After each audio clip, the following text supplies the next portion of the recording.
you ready? Hit me.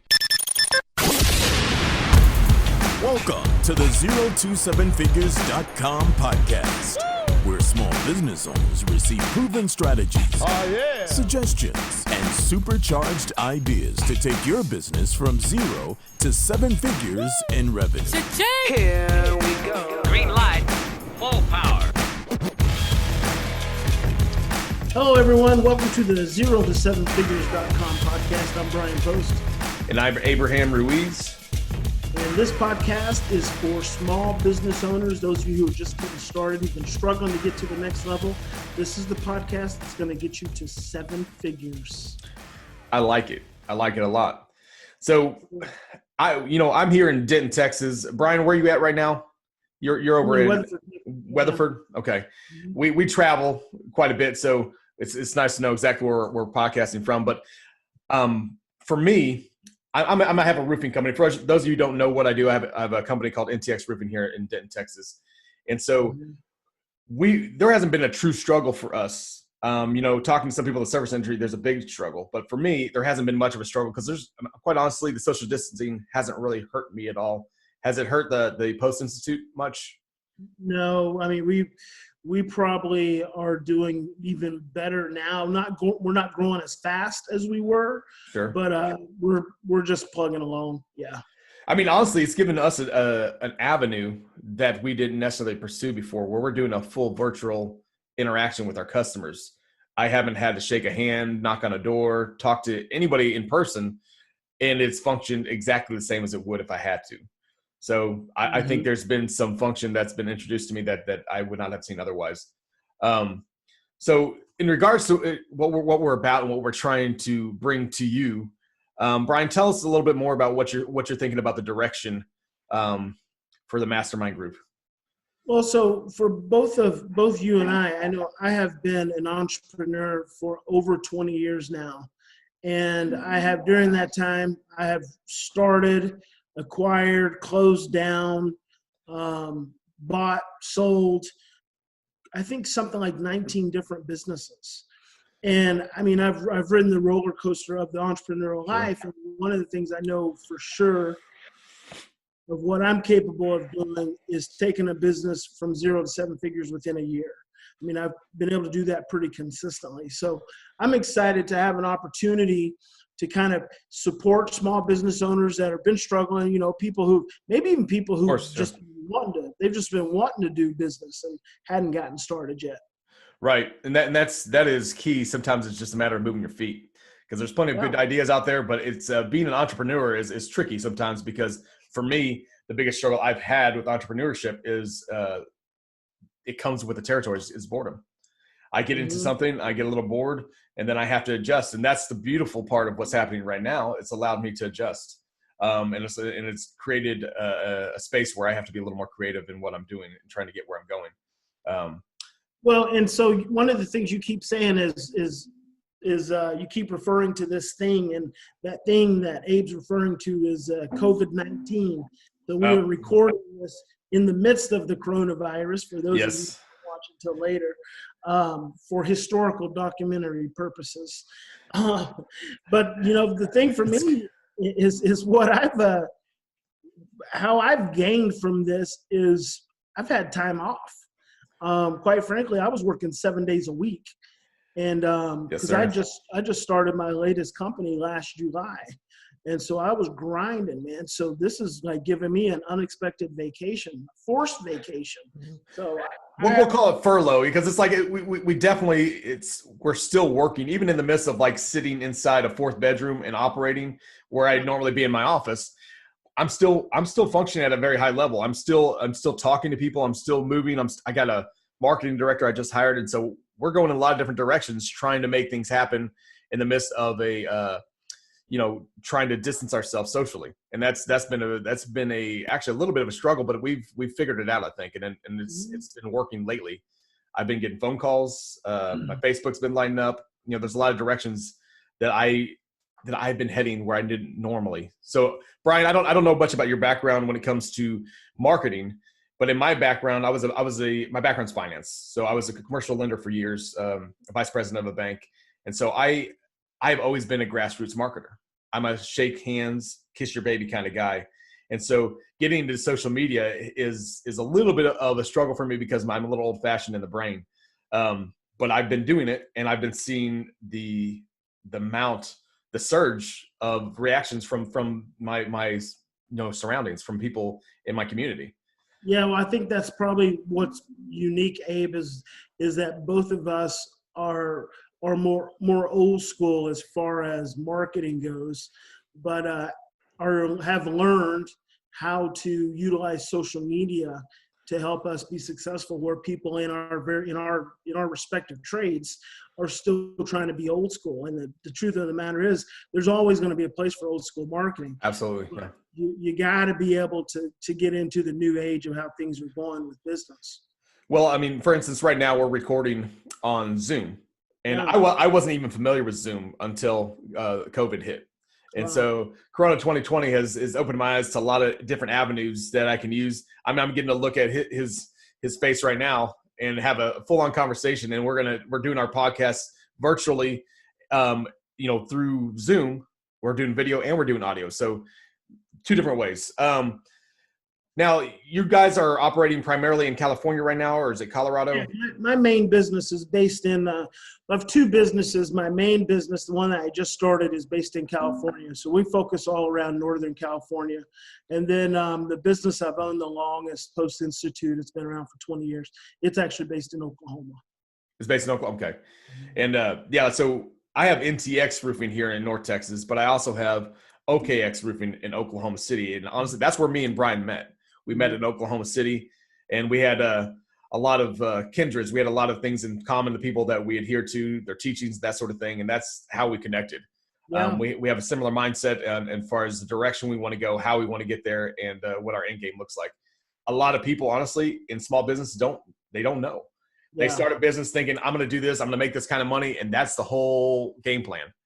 Well, you know what you say, it's funny because I think that a lot of people start out, it's like Michael Gerber, the entrepreneur myth. He says people have an entrepreneurial sneeze. They're good at doing something, and they think that they're going to take that thing they're good at doing, and that's the business. Right. And it's just 10% of the business. That's just the product. Yeah. How do you get the product bought? How do you manufacture it? How do you get it to the people? How do you sustain business? Manage it, cash flow, everything. And that's money. That's a big one. Yeah. Everybody gets in, and then, in my industry, everybody wants to be a roofer. They go out there, they get a good hailstorm, Chuck in the truck, drives up, pulls up to your door, knocks on your door, tries to get your business. Well, he'll make $100,000 in the first year, but he'll spend that $100,000 on a new outdoor kitchen, a brand new car, and people tend to spend their money faster than they get it. Mm-hmm. And one thing I've learned, I have a friend that I helped get into the business. He's in a different part of Texas. I said, you cannot spend your money like you have it. You spend your money like you're in a recession. And that's the way I've always done it. I've always not, I don't want to say played it safe, because I still take a lot of risk.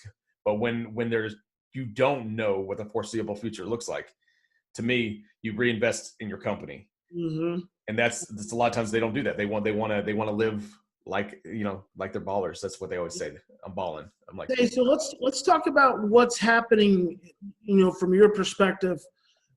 What's happening with small business, mom and pops, brick and mortars, Main Street businesses during the coronavirus? Okay, so at least here in Denton, Texas, I have a lot of friends that are in the service industry. So I have a lot of friends that own bars and restaurants. They've had a fairly decent level of success. The ones that have not had success are the ones that are more of a destination restaurant or bar, where it's not sitting next to 3 other bars. Now, in a normal economy, you almost don't want to be next to the group of bars, but in an economy like this, you want to be clustered. And so what I've seen the rejuvenation of, for instance, I have a friend that owns a restaurant here in town, and he is off the beaten path a little bit. So he's struggled getting people to order from him, doing curbside or delivering. And so what he's realized, though, as he's pushed it, as he's progressed, that he's able to actually reinvent his business. And he's been able to, me and him, we talk a couple times a week, comes over, we have a little happy hours. We call it 6 foot happy hour. We sit 6 feet away and we have a couple beers and we talk about business and try to figure out what the next move is. And I've seen the adjustment in my community where people are actually starting to reinvent the business, and they're actually going to a delivery service and stepping away from the delivery services like what are the ones like DoorDash? Yeah. And those, they're stepping away from them because it costs a lot of money to use them, and they're doing it in-house. And so the servers that they would have normally laid off, they've adjusted and taken the orders and allowed them to deliver it, and they're making, if not more money than they were before, because they're delivering directly to a doorstep. And I think one of the components of that, and I know I have an apartment in Weatherford, that's why I'm here, but there's a brand new little shopping strip right behind our apartments, and one of the first things I noticed is a barbecue joint, a high-end, brand new barbecue joint. I bet you it cost them $3 million to build that place, because it is nice. There's got a brewery in it and everything. We got one over here in Hickory Creek too, yeah. They started, and actually my girlfriend is the one who mentioned that they had stuff for sale. Like they were selling their meats and their cheeses and their butters and stuff. And this was 3 or 4 weeks ago. So we went over there, and my first thought was, it's fantastic for you guys to be selling your stuff, because that's a necessity, but how are you letting people know? And it's like, it's interesting because all they had done is placed what they were doing on their Facebook page. Well, I'm not on their freaking Facebook page. Right. How do people know? It's just like, people can do curbside, but nobody knows you're doing curbside unless they're customers. Especially a relatively new business like that, where they don't have a presence yet. They don't have a fan base. Yeah. Yeah. Well, and so that poses a whole nother thing that businesses pre-COVID-19 weren't even doing. They're not collecting, most businesses are not collecting email addresses. They're not collecting cell phone numbers. They're not following up with their customers. They're not doing surveys. And so then when something like a pandemic hits, your pants are down, because now it's almost like you're starting from square one, other than the Ascendria customers that know you're there, they know you're there, they'll come and they'll order and come and check you out. But so we bought that stuff, a bunch of stuff from those people at the barbecue joint, and then down the strip is a little breakfast place. We've ordered breakfast from that place a few times. From the barbecue joint, I got some nice prime ribs, smoked chickens, and everything. Gotten breakfast at the other place, but neither of them has followed up. So see, it's a lack of understanding of how to market that is what's killing businesses. Well, I think a lot of these, when talking directly to restaurants and service industry, a lot of them have fallen upon the crutch of Thursday, Friday, Saturday. They're going to have a crap week, but they're going to make it up Thursday, Friday, Saturday. Or they crutch on another service that they're paying for to deliver business to them. The problem is, if you don't have any income, how are you paying the services? And with you, it takes maybe 1 to 2 people to do exactly what you're talking about, the follow-up. Yeah. It could be a phone call. It could be an email. It could be a text. Any owner could do it. Yeah, it's simple, especially when you're talking about only servicing 20 to 40 customers a day. Yeah. Why wouldn't you be tapping into that resource? I don't know what the answer to that is. It's because people don't know. People don't know how to do Facebook marketing locally, and flood your market, because no one else is doing it. They just don't know, and that's the whole social media component that brick and mortar businesses, moms and pops. Right. Again, you're going to die. You're going to lose if you don't expand your knowledge base about how to get butts in seats and get asses through your front door and get people calling your phone number. Right. And that goes back to kind of what we were talking about earlier when you get to the grassroots marketing. A lot of these people get into business, once again, hey, I'm really good on the pit, so I'm going to open a barbecue joint. And they may be one of the best barbecue chefs you've ever met. But if they don't got people walking in the door, if they don't have people ordering their food, it doesn't matter. Now your hobby has cost you $3 million worth of investment that you didn't have to start with.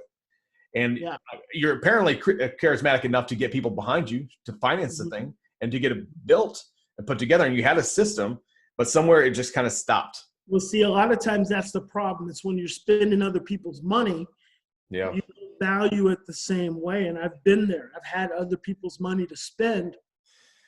And I didn't count it the same way I would have counted it if it was my last dollars out of my account, even though I've been to the point to where I've had my last, where I've had zero freaking dollars and everything I possibly get, it becomes important. But when you've got that free money like that, people don't really take it into consideration. But the bottom line is people are not marketing. These small businesses are not marketing. They're being creative. A restaurant who decides to do delivery and drive up, that ain't shit. That ain't shit. That's not pivoting. That's just a desperate act. Yeah. That's still not marketing and doing anything creative. Well, see, and that is, if I'm going to toot my own horn, that is probably where I thrive the most, is the creativity, ingenuity when it comes to marketing.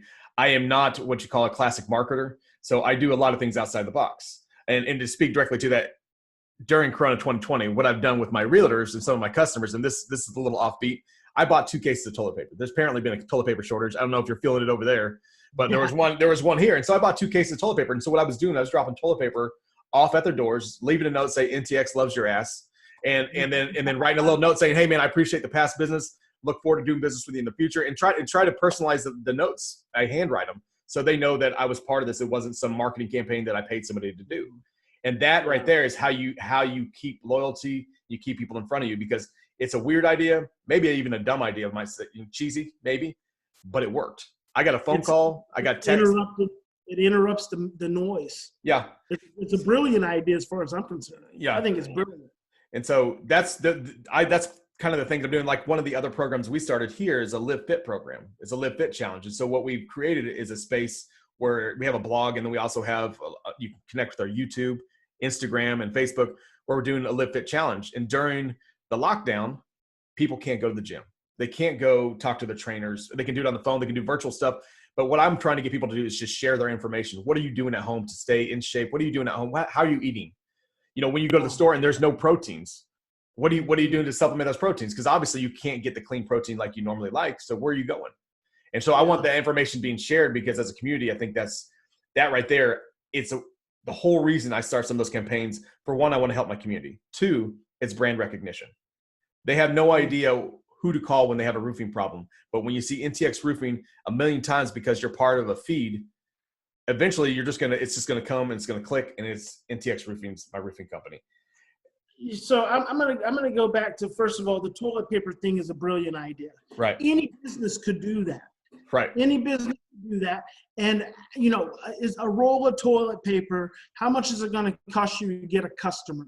And that's like maybe a buck for a roll of toilet paper. I got 80 rolls for $31 a case. Oh my gosh, that's such a pattern interrupt. Someone could write on the toilet paper, and then they could stick a note through the roll, even if they unwrap the thing. And people are still, number one, they're not going to freaking throw it away.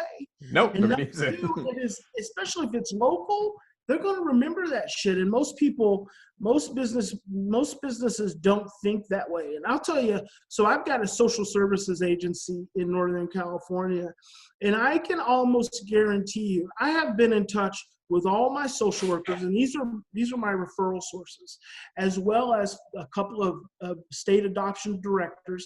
These are all the people that make decisions for the clients that eventually come to work with my agency. Well, I was emailing them. I send out a newsletter.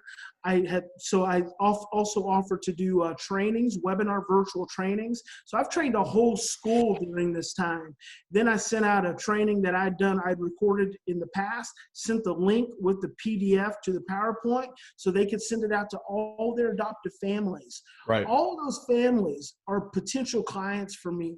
And it's amazing to me. And just at the level of, hey, we're still in business, we're still serving our clients, we're here for, if you need us, just call. Just that level of goodwill at that basic level. But I feel like so many small business owners just want to roll over and die because they get scared. Legitimately, I know 3 people, and I won't use names or anything like that, but they literally showed their belly. The minute this thing stepped in, they showed their belly, and they were done. And they fired all their employees, said, there's no way I can survive in this type of economy. I said, well, you've been in business for how long, and you can't survive, 3 months with the down economy? That to me is a very, obviously a huge red flag, a big indicator of how they run their business. And that is we're talking about, again, somebody going in with a hobby, something they're good at, and trying to be an entrepreneur and trying to run a business. It's not that easy. And I have friends that told me for years, like, if you can do it, I can do it. I said, well, I think that's funny. I said, because you're not. And the reason you're not is because maybe you're not an entrepreneur. Maybe you're a number 2 guy. Maybe you're the number 1 guy. Whatever it is, you're great inside of a function. Like if you're a cog inside of a machine, you're amazing at that. But actually building the machine and then recalibrating the machine when it needs to be recalibrated, doing all that stuff, it's not as easy as you think. And when somebody sees, maybe I'm not in the field as much as I used to be. I said, you know how much work it is on the backside to continue to rejuvenate a business when people get sick of hearing about roofing. I mean, let's be honest. Nobody wants to hear about roofing. You want to talk to me about shingles, Brian? Nobody wants to talk to me about shingles. I mean, it's boring. I did an interview with one of my shingle distributors, and I almost fell asleep because it was like, it's as much as is important and it's a part of my livelihood, it's not an exciting topic. And so you got to figure out ways to make it exciting for people. And one of the other ways we've done it is creating memes and creating little short minute, like TikTok videos where we're trying to enliven people. We do dance challenges. We do some weird stuff, but the whole point is that NTX Roofing's logo is sitting in the bottom corner of that screen every single time. And that is all it's about, is that we want to be a part of the community. We want them to know we care about them beyond putting on a roof. And that's what we're talking about. We're talking about basically local businesses, how to survive during this economy, not just survive, but thrive. And you're talking about being connected. You're talking about building a relationship, building awareness, being top of mind. You're taking action. And any small business has the ability to do this, but a lot of times the owners, it's just not within their peripheral understanding because they do what they do, and that's now they're struggling. Well, one of the programs I started last year, Ryan, and I think I've talked to you about this before, is I started a program with the juniors and seniors in high school. And so one of the things I'm doing, like when I was a banker, I did these classes for younger, like middle school kids all the way up through high school. We're teaching them how to just basic stuff like balance a checkbook. But one of the things I'm doing right now is teaching them how to create a business model, how to do like a 5-year business plan, and how to implement the business model and how to sustain it. And so that's one of the things. They come here and they get to intern. Not only do they intern, but they're also getting paid for their job too. When they do stuff for me, they get paid. But I'm trying to teach the next generation how to start a small business and how to sustain it. Like I had $2,000 in my pocket when I started my roofing company. If you've ever put on a roof, $2,000 is not enough to buy the shingles, but I made it happen. I figured out a way to get it done, and I did it. And I turned it from $2,000 the first year. My third year, we did $4.7 million in production. That made it sound like a lot to some people that know about roofing, but for a one-man operation, that was significant. And it changed my economy, and it was able to change the economy of the people that worked with me. I was able to hire more people, office staff, that sort of thing. And so it's been, since then, my whole focus has been to not just to sustain, but to continue to develop and grow. And I think you're right. I think a lot of people don't see with the peripheral vision, and they just look straight ahead. They see a point on the wall and they just kind of focus, and they forget all this other stuff dancing around them, the variables, the grays, and they forget about that. It gets lost. And I think that's one thing that you have to be able to see everything when you're doing this. And it's my friend in town, same thing. I was like, you didn't plan ahead. You didn't think about what would happen if something like this went down. He goes, well, I never thought something like this would go down. I said, that's the whole point. We've been in a recession. 2007, 2008, wasn't there a recession then? Yeah, that was the last one. Mm-hmm. Yeah, and it was significant. 7% unemployment or something like that. It's higher now. I said, but I think it's temporary, because you're talking about service industry unemployment, which is a little different than like somebody losing a job in like a steel plant or something like that. So those people will get their jobs back once the economy turns around. They can start waiting tables. Baby. Let's think about that. There will be restaurants unable to recover because those restaurants are not paying their mortgages. True. They've shut down their debt, and no landlord can just waive. That guy told me at that barbecue restaurant, he said most of the people in that strip spend $16,000 to $20,000 a month just on their rent. Wow. You're not going to just be able to recover and start up business as normal. There's going to be a lot of companies, a lot of businesses that will not recover. And those people will be trying to get jobs just like everybody else. And in the restaurant industry, Advantage Brinker and people like that have chain restaurants, they have a different economy. And Tillman Fertitta, yeah, the guy who owns the Houston Rockets and Bubba Gumps, he laid off 42,000 people. Wow. 2,000. Well, let's say Bubba Gumps is not a restaurant that you frequent. It's if I'm in Hawaii or I'm on a beach somewhere, I might go eat a Bubba Gumps primarily because it has big drinks, but you go there and that's why you go, because you're on vacation. It's not a place you go to eat because that's your favorite restaurant. Yeah, so. And I did go to one of his restaurants not long ago when I was in Southern California, and it was that I know that place is shut down. Yeah. I mean, he's an average, ordinary, everyday person ain't gonna be going there. And what I will say though, since we're here in Texas, Chamberlain's. Have you got those text messages from Chamberlain's, the steakhouse? Steakhouse? I have not gotten any. They're doing specials. They're texting me specials probably every other day. I get ones from Morrow's, I think it is, in Kansas City. There's a place I go. They have a steak and seafood place, and I get every single day. And, I think it's funny because there's a lot of places in Frisco that I have got text messages and emails from that I go once a year to the restaurant. But they sent me a thing where they were handing out, it was like 2 steak dinners, and most of them are a la carte. So you get the 2 steaks, you get 2 sides, you get 2 desserts. Just kind of like when you're going to Fridays or something like that. That's not what they do. They don't. And then, but they're giving you 2 rolls of toilet paper, a bottle of champagne or wine, and that is the deal. And it's like $100 out the door. So if you're wanting to have a date night with your wife, you have to do something different, or your girlfriend. You have to do something different. And so this is a way for them to do it, and you're getting things that add a little comical edge to it. And I mean, that's what you would do if you're there, and it's cheaper than going there. It's fantastic. And every business has the ability to think that way, but a lot of times you don't know what you don't know. And that's really what you and I want to make this podcast about, sure. which is also a part of the mastermind that we're doing to really work with small businesses one-on-one, put them on the hot seat, look at all of their struggles, look at the things, the obstacles, look at the things what they've been successful in, and for you and I to give them feedback along with a group about how to help them accelerate their business. Maybe restart it, maybe accelerate it, maybe put it on turbo. Yeah. And I think that's a big part of the problem. I mean, to put a word on it is fear, right? Yeah. The fear of the unknown, fear of not, I mean, this whole thing, that's why this pandemic has affected our economy so bad, is fear.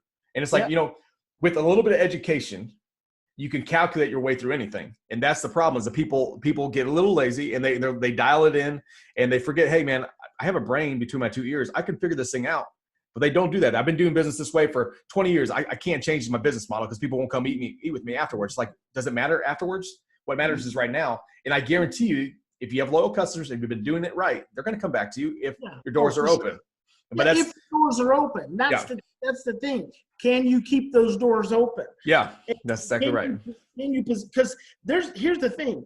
Is you can market right now. You could be educating your target market right now, even if your doors are closed. If you're an owner and you're hungry enough, you can be educating, you can be encouraging, you can be supporting, and you can do all that with email, phone calls, Facebook Live, social media. I do a Facebook Live every single day, 5 days a week. And on Saturdays, I do a weekly review where my editor puts it all together from the 5 days plus old stuff. You can be doing that stuff right now, and when finally you are able to open those doors again, you're going to be able to have a big, grand opening, and you're going to be able to really flood the market. Yeah. How are you going to connect with people that you're not connected with before or during? Now, afterwards, you're still not connected. So you wasted how much time doing absolutely nothing but crying in your milk? Watching Netflix. Yeah. And chilling maybe. But that's the truth of it. It's like, make the most of your time, especially this downtime. Like for me, I was able to spend time with my kids where, I work a lot. So I don't always get the same quality time. It was amazing. I had friends ask me why I was so happy. It's like, man, this is why I work so hard. So like for my kids, and I don't even get to spend time with them. And I have been able to do that for a month, and I'm loving it. 100. Yeah. And so that is a lot of what we got to do is you got to take advantage of downtimes, make the most of it. How do you continue to grow your business after, if you're not participating in the midst of the COVID-19? Mm-hmm. If somebody has an answer for that, please dial in and let me know, because I don't think there's a way. I think you have to be proactive all the way through this thing and create different avenues to generate income for your business. Because if you're not, it's going to be a whole new ball game when things open up again. Yeah, like you said earlier, it's like going to square one. And square one is not a fun place to be when you've been in business for 20 years. That's right. You know, and that is the key, man. So, so as far as living in Weatherford, and you said that you guys eat out on pretty frequently. Oh yeah, I eat out a lot. Yeah. See, I haven't done that, and I've been getting some blowback from friends and customers saying, "Hey, why aren't you eating out more?" I said, "Well, you know, I I like to cook, and this gives me the opportunity to have hot meals at the table without having somebody else cook for me." And so that is really why I've been doing it. But maybe I should participate a little more. Maybe I should help out my local businesses a little more. So, well, you know, this apartment complex, I'm actually have a food truck that comes here every day. So they'll have a different food truck that comes every day. Some entrepreneur created a website where apartments can book food trucks, because I saw it. It said bookafoodtruck.com or something like that. So they have a different food truck. I'll go out there. But even then, the food trucks, they're not capturing emails. They're not capturing cell phones so they can text people and follow up, because that could be ongoing business for them after this is. No, it's brilliant. It's brilliant. It's like what kind of plant grows in arid temperatures and grows in bad soil? There's always something that will grow, and you got to figure out what that is. And that's I didn't hear about that. We don't have that going on around here. We have a lot of food trucks, but I haven't heard that. And no, I have my friend. He's hand delivering the food. So he's cooking the order and then he brings it to you, which is good. That can't be sustained later on, but it did open up an avenue for him to start delivering. And that's a big deal. That's something he never even considered. He just signed up with DoorDash and they want 30% of every ticket. Wow. 30%, brother. You understand what margins look like in the restaurant industry? And to give away 30% means almost it's just marketing his brand and not even making money. It doesn't even make sense. And he's like, you know, he got upset about it once he started thinking about it. It's like, man, that's intense. I said, now you see that you can hire, or your servers can jump out and go deliver. Now you have options. Now you can see how to do that, and you got the ability to do that because you didn't have any other options. So, anyway, so what is the next step in a business trying to develop beyond, like we keep talking about the restaurant industry. So, for you, what's the next step as far as trying to gather more? And I know you're doing the emails, you said. And you're doing Facebook marketing. Mm-hmm. What is the most? Let me rephrase what I'm trying to say. What is the most creative venue that you guys have used to procure business? We don't have to get too creative. Probably the biggest one for me is I have books. I've written books, so we give out free books all the time.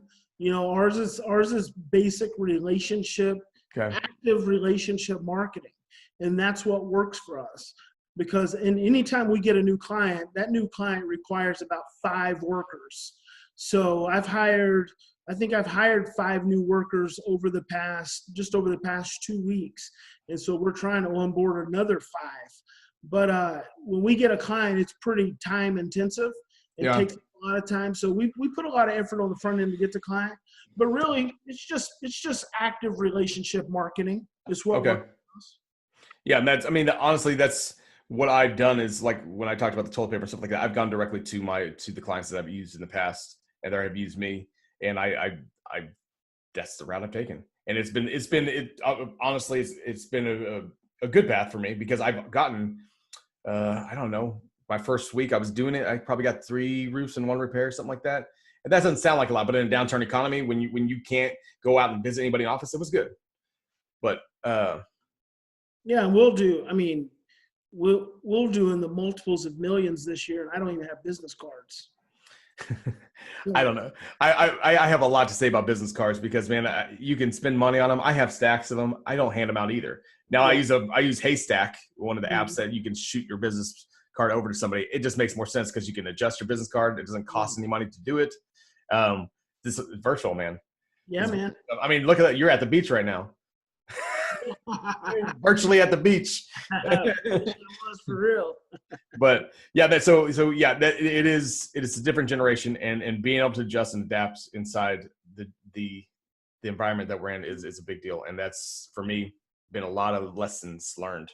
And I've licked my wounds, I've adjusted, and I fixed it. And that's, well, I'm excited. I'm excited, brother, for what we can bring to small businesses and the guys and the women out there who are wanting to grow and wanting to hire more people and wanting to serve their target market. And so I'm looking forward to bringing them as much cutting edge information as we possibly can. Me too. We'll be back very soon. We're doing a 5-part series as of right now. We're going to extend that series once we get a little more information as COVID kind of expands and the economy starts opening up again. We'll continue to evolve our topics, but we'll see you guys very soon. And thank you for tuning in. If you guys, at the bottom of the screen, there'll be a subscribe button. Also push the like button. Everything helps. This concludes another episode of the 027figures.com podcast. Please smash that like button and leave your feedback and suggestions. We would love to hear from you. And if you're a small business owner wanting to hit 7 figures in the next year, click the link below to learn more about the 027figures.com Mastermind.